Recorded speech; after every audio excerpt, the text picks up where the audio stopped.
음력 설날이었습니다. 만나는 사람들마다 새해 복 많이 받으세요 라는 인사를 서로 주고 받으셨을 것입니다. 복이 무엇이기에 우리는 이렇게 정말 복 받기를 원할까요? 국어 사전에서는 복을 이렇게 정의하고 있습니다. 삶에서 누리는 좋고 만족할 만한 행운 또는 거기서 얻는 행복.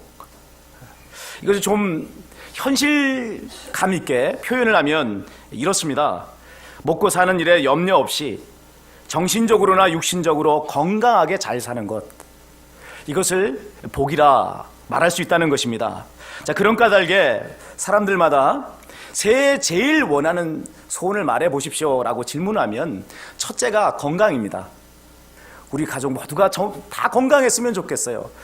건강을 제일 첫 번째가는 그런 소원으로 꼽습니다. 그 다음에 뭐를 말할까요? 부자 되고 싶습니다. 그런 말을 하는 것을 볼 수가 있습니다. 이 세상에 살아가는 사람치고 건강을 원치 않는 사람이 어디 있겠어요? 부자가 되는 것을 원치 않는 사람이 이 세상에 어디 있겠습니까? 예수님을 믿는 우리 또한 다르지 않습니다. 자, 그런데 오늘 예수님께서는 우리가 일반적으로 알고 있는 복과는 너무나도 다른 복을 말씀하시고 계신다는 겁니다. 팔복의 선언이 바로 그것입니다. 뭐라고 말씀하십니까? 심령이 가난한 자가 복이 있다는 거예요. 애통하는 자가 복이 있고, 의에 줄이고 목마른 자가 복이 있고, 긍휼히 여기는 자가 복이 있고, 마음이 청결한 자가 복이 있다는 것이죠. 화평케 하는 자가 복이 있고, 의를 위하여 박해를 받는 자가 복이 있다. 그렇게 선포하셨습니다. 전에는 한 번도 이게 복이라고 생각해 본 적이 없는 일 아니에요? 어떻게 애통하는 것이 복이 있어요? 어떻게 의를 위하여 박해를 받고 핍박을 받고 의에 줄인 것이 어떻게 복이 있다고 말을 할 수 있겠습니까? 한 번도 우리는 이전에 이런 것들이 복이 있다라고 생각을 해본 적이 없는 것이었습니다. 그리고 또한 예수님을 믿고 있지만 이것을 복으로 받아들이기에 너무나도 어려운 것들이라는 것을 우리는 아는 것입니다. 자, 그런데 오늘 예수님께서는 이 8가지 복을 선포하시며 이런 자가 복이 있다라고 말씀을 하시는 거죠. 이 자리에 계신 분들 가운데 이런 복을 얻기를 간절하게 그렇게 소원하시는 분이 있습니까? 물론 계실 거예요. 또 있으셔야만 합니다. 자, 그러나 일반적으로 볼 때 대부분의 교인들은 예수님께서 말씀하신 이 팔복을 복으로 여기지 않을 뿐더러 추구하지도 않는다는 것입니다. 도리어 세상에서 말하는 건강, 세상에서 말하는 이 부자 되는 것, 이것을 최고의 복으로 생각하고 그것을 추구하는 삶을 살아갑니다. 하나님 앞에 나와 매일매일 간절하게 드리는 기도의 내용도 대부분이 건강을 주십시오, 부자 되게 해주십시오, 이런 기도를 하는 것을 볼 수가 있습니다. 뭐가 잘못돼도 크게 잘못된 것 아닙니까? 하나님께서 말씀하시는 복, 하나님께서 추구하라고 하는 복에는 관심이 없고 세상에서 말하는 그 복에만 관심이 있는 것입니다. 왜 이런 현상이 벌어졌을까요? 제일 큰 잘못은 목회자들에게 있다고 생각합니다. 진짜 복이 무엇인가를 가르쳐주지 않은 것입니다. 세상에서 출세하고 성공하는 것이 복이라고 가르쳐 왔습니다. 뿐만 아니라 목사님들마저도 큰 교회에서 목회를 하면서 교인들의 숫자가 많고 재정이 넉넉하면 성공한 목회자, 그렇지 않으면 실패한 목회자, 이런 식의 생각을 가지고 있는 것 아니겠습니까? 가난하고 힘들었던 시절, 먹고 사는 문제가 초미에 해결해야 될 과제였던 시절에 부자가 된다는 것은 현실적인 그런 복이었을 것입니다. 그러나 먹고 사는 것이 어느 정도 해결된 지금 우리는 물질적으로 잘 먹고 잘 사는 것, 그것 자체가 그것이 우리가 추구해야 될 진정한 복은 아니라는 것을 깨닫고 알고 있습니다. 그것보다 더 놀라운, 우리를 진정으로 행복하게 해줄 그런 복이 있다는 것을 우리는 생각을 하는 것이죠. 그러면 무엇이 진정한 복일까요? 예수님께서 말씀하신 팔복이 진정한 복입니다. 이 시간에는 팔복을 하나씩 깊이 있게 말씀드릴 수는 없습니다. 다만 그것이 말씀하고자 하는 것이 무엇인가를 전체적으로 말씀드리려고 합니다. 예수님께서 태어나셔서 3년 동안 사셨던 이 곳은 2000년 전 유대 나라예요. 당시 유대 나라는 로마 제국의 식민지였습니다. 그 시대의 서민들의 삶은요, 오늘 우리들이 살아가는 삶과 비교할 때 절대적인 면에서 열악한 삶이었어요. 우리는 하루 3끼를 먹지만 그 시대의 사람들은 하루 2끼를 먹고 살았습니다. 유아 사망률이 대단히 높았기 때문에 평균 사람의 수명이 40세였어요. 게다가 계층 이동이라고 하는 것도 대단히 어려운 사회였어요. 한번 그 계급에 태어나면 그 계급으로 살다가 그 계급으로 죽을 수밖에 없는 게 그 시대의 대부분의 사람들의 삶이었습니다. 이런 그 유대 나라라고 하는 사회 속에서 더구나 그 유대 나라가 로마 제국의 식민지였다는 거 아닙니까? 그럼 얼마나 어렵고 힘든 사회였겠어요. 사람들의 마음에는 커다란 패배감과 무력감이 자리하고 있었다 하는 것을 우리는 상상해 볼 수가 있습니다. 자, 그런 사회에서 예수님께서 외치신 복의 선언이 너무나도 현실감이 없는 것 아닙니까? 뭐라고 말씀하셨어요? 심령이 가난한 자가 복이 있다. 애통하는 자가 복이 있다. 아니 무슨 씨알도 먹히지 않는 그런 말씀을 하시고 계십니까? 배가 고파서 죽어가는 사람들이, 힘이 없어서 고통당하는 사람들이 간절하게 바라는 것이 뭐겠어요? 먹을 양식이 필요하고 고난에서 벗어날 수 있는 힘이 필요한 것 아닙니까?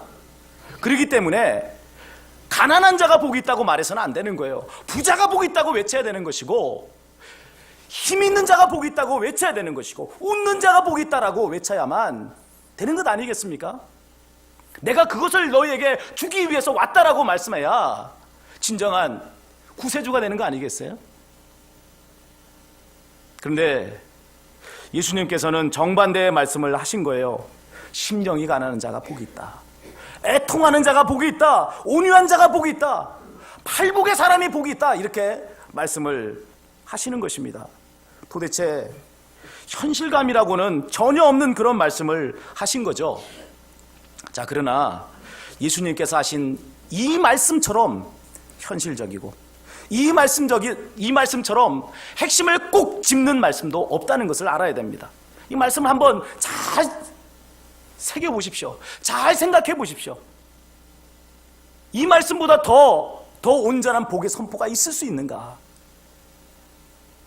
과연 그런지 예수님의 말씀을 간략하게 한번 살펴봅시다. 심령이 가난하다는 것은요, 자신의 영적 상태가 파산 선고를 받았다는 것을 안다는 것을 의미하는 것입니다. 내게는 더 이상 소망이 없어요. 나는 죄인이에요. 내가 아무리 몸부림쳐도 의롭게 살 수 있는 여지가 없는 자예요. 그래서 내가 의지할 수 있는 분은 오직 하나님 한 분밖에 없습니다 라고 하는 것을 고백하는 자, 그 사람이 심령이 가난한 자 아닙니까? 그 사람에게 천국이 주어진다고 말씀을 합니다. 자, 그런데 이 사람과는 반대로 심령이 부유하다고 해봅시다. 나에게 희망이 있는 것 아닙니까? 내가 뭔가를 할 수 있다고 생각하는 거예요. 나는 뭐든지 할 수 있어. 그런 생각을 가지고 사는 사람. 과연 이것이 자신을 제대로 아는 것일까요? 이런 사람에게 하나님께서 천국을 주실까요? 그렇지 않은 거죠. 애통하는 자는 어떻습니까? 애통한다는 것은 이 세상의 죄악의 관영함과 불의를 보면서 가슴 아파하면서 눈물을 흘리는 사람을 말을 하는 것입니다. 이런 사람에게 하나님의 위로가 주어진다고 말씀합니다. 이 사람이 복이 있다고 말씀하는 거죠. 왜 이 사람에게 하나님의 위로가 부어지죠? 하나님 또한 이 세상의 죄악의 관영함과 불의로 가득 차 있는 인생의 모습을 보면서 하나님도 애통하시는 거예요. 내가 너의 마음을 안다. 내가 왜 눈물을 흘리는지, 내가 왜 그렇게 마음 아파하는지 내가 너를 안다라고 하나님은 말씀하시는 거예요. 그런 위로를 받게 된다는 것입니다. 반대로 이런 죄악에 관영한 세상을 바라보면서 웃는 사람이 있다면 어떨까요? 죄악된 세상에서 자기의 뜻을 실현하였기 때문에 웃고, 많은 곳을 소유했기 때문에 웃고, 내가 원하는 위치에 올랐기 때문에 웃고, 원하는 것들을 다 내 뜻대로 실현하기 때문에 웃는 사람이 있다면, 여러분, 그 사람이 정말로 복이 있을까요? 그에게 하나님의 진정한 위로가 주어질까요? 아니겠죠. 도리어 하나님의 진노만이 그에게 임할 것입니다. 온유한 자가 복이 있다고 말씀합니다. 의에 줄이고 목마른 자가 복이 있다고 말씀하고, 긍휼히 여기는 자가 복이 있고, 마음이 청결한 자가 복이 있고, 화평케 하는 자가 복이 있고, 의를 위하여 박해받는 자가 복이 있다고 말씀합니다. 이 모든 말씀이 다 이와 같은 말씀들이에요. 죄악으로 관영한 이 세상 속에서 살아가면서 인생의 죄악을, 이 세상의 불의를 보면서 고통스러워하고 하나님의 뜻을 이루기 위해서 헌신하기 때문에 박해를 받고 괴로움을 받는 그 사람에게 복이 있다고 하나님은 선포하시고 있는 것입니다. 이런 사람에게 하나님께서 천국을 주신다, 이런 사람에게 내가 너와 함께 한다라고 말씀을 하고 있는 것이죠. 자, 이렇게 보면 팔복 전체를 통해서 예수님께서 말씀하시고자 하는 것이 무엇인지가 드러납니다. 예수님께서 팔복을 진정한 복이라고 말씀하시는 이유는 이 세상이 하나님을 떠났기 때문입니다. 죄에 빠져서 멸망을 향해 치닫고 있는 것입니다. 이런 세상을 보며 애통하며 하나님의 나라가 이루어지기를 위해서 자신의 생애를 송두리째 바치는 그 사람이 있다면 그 사람이 복이 있는 사람인 것입니다. 반면에 죄악으로 관영한 세상에서 부귀영화를 누리며 일신의 영달을 꾀하며 사는 사람이 있다면 그 사람은 결코 복된 사람일 수가 없는 것이죠. 여기서 세상적 차원의 복이라고 하는 개념과 하나님께서 말씀하시는 복이라는 개념이 명확하게 구별됩니다. 세상적 차원에서의 복은 내 자신의 복지를 추구하는 거예요. 내가 잘 먹고 잘 사는 사람이 되면 그것이 복이라고 생각하는 것 아닙니까? 다른 사람이 어떻게 살든 죽든 굶든 내가 넉넉하게 잘 입고 잘 먹고 잘 살면 그것이 복이 있다고 생각하는 것이 세상의 복이라 이 말이에요. 하나님을 떠나 자신의 삶을 자신의 힘으로 책임져야 하는 인생의 모습이 바로 이런 것입니다. 그래서 불법과 불의를 자행하고 어느 날 하늘에서 금덩어리가 뚝 떨어지는 것 같은 불로소득을 얻기를 원하고, 그리고 일확천금을 얻으려고 하는, 얻게 되는 것, 이런 것들을 사람들은 복이라고 생각하는 거예요. 나는 별 힘 들이지 않고 많은 것을 얻을 수 있다면 이게 복이다. 이것이 세상의 사람들이 가지고 있는 복의 개념 아닙니까?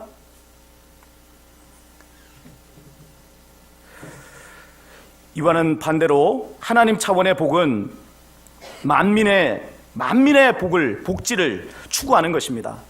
나만 잘 먹고 잘 사는 것이 아니라 모든 사람들이 잘 먹고 잘 사는 것을 추구하는 것, 이것이 하나님께서 말씀하시는 복의 개념입니다. 이런 개념은요, 하나님께서 사람을 지으시고 주신 복과 연결이 됩니다. 창세기 1장을 보면 하나님께서 사람을 지으시고 그 사람에게 복을 주셨다고 말씀합니다. 어떤 복을 주셨죠? 생육하고 번성하고 충만하고 정복하고 다스리라, 이 복을 주셨어요. 여러분, 이 5가지 사람에게 주신 이 복은요, 사람이 자신들만의 유익을 추구하는 그런 세상을 만들라는 것이 아니라 이 세상을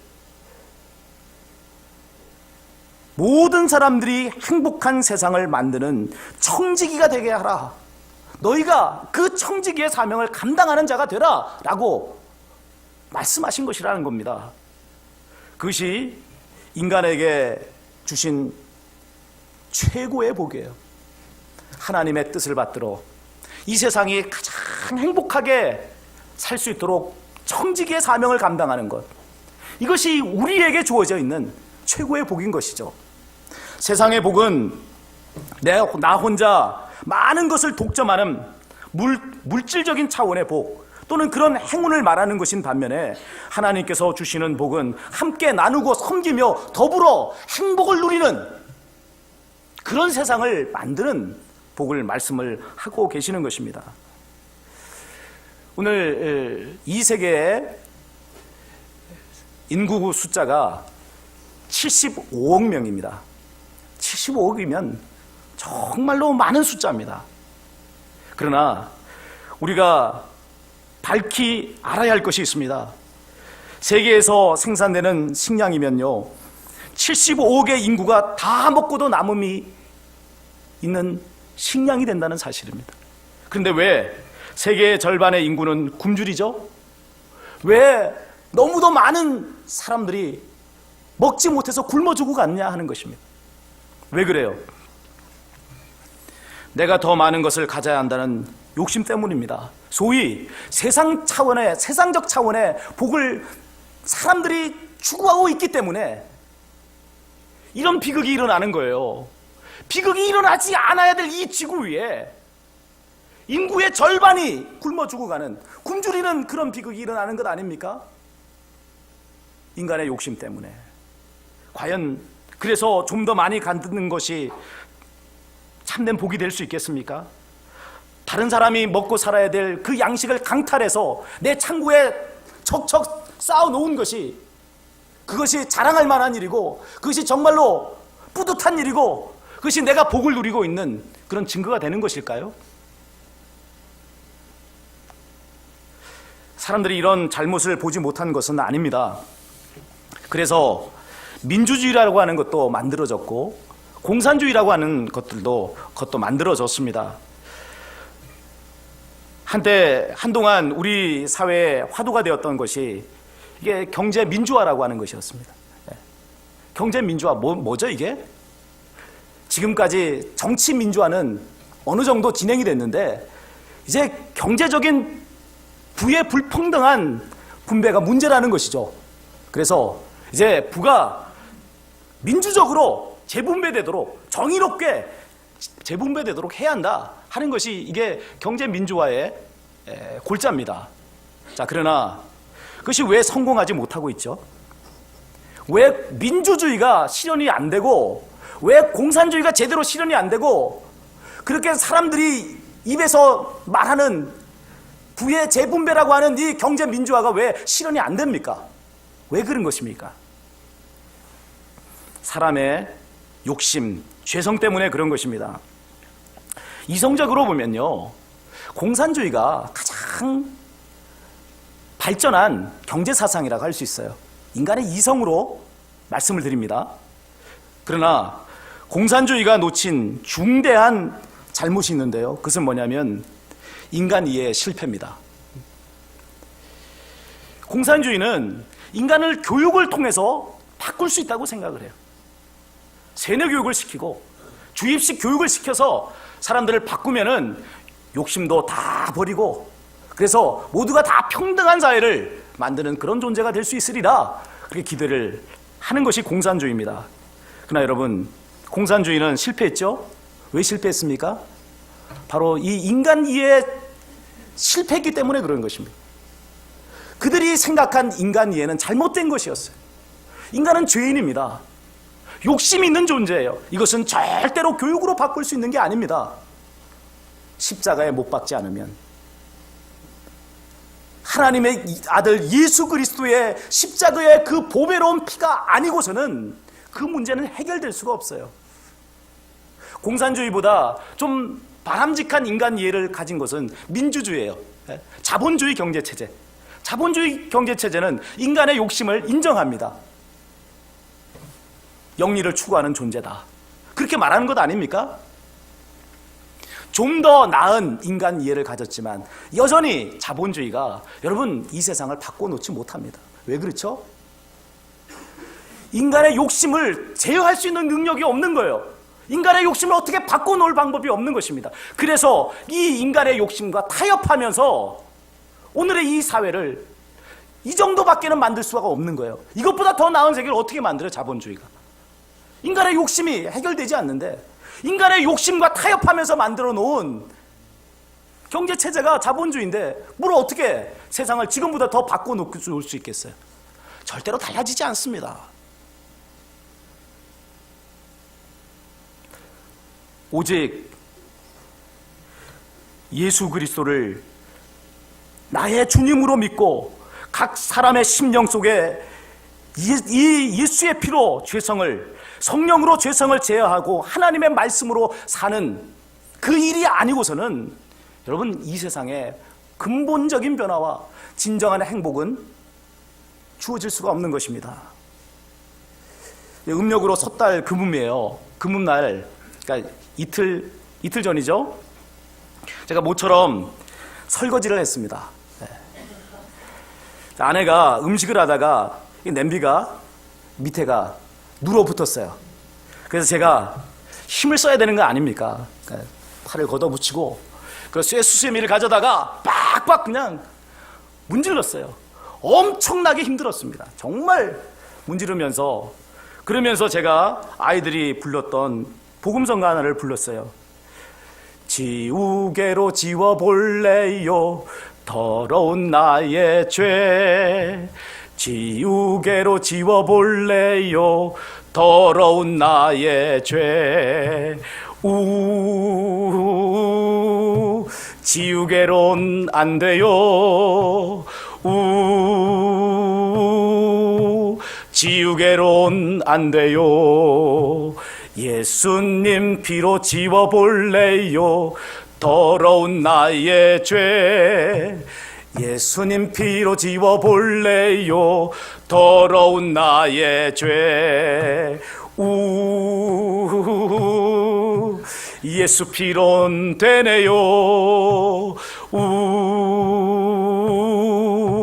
예수 피론 되네요.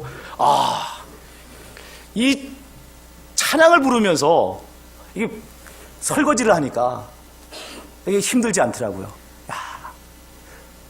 매일매일 똑같은 설거지를 하면서 치워도 치운 것 같지 않은 그런 일들이 주부들에게 주어져 있지만, 여러분 한번 찬송을 하면서 설거지를 해보십시오. 그러면 참 느껴지는 게 많습니다. 정말 많은 걸 느꼈어요.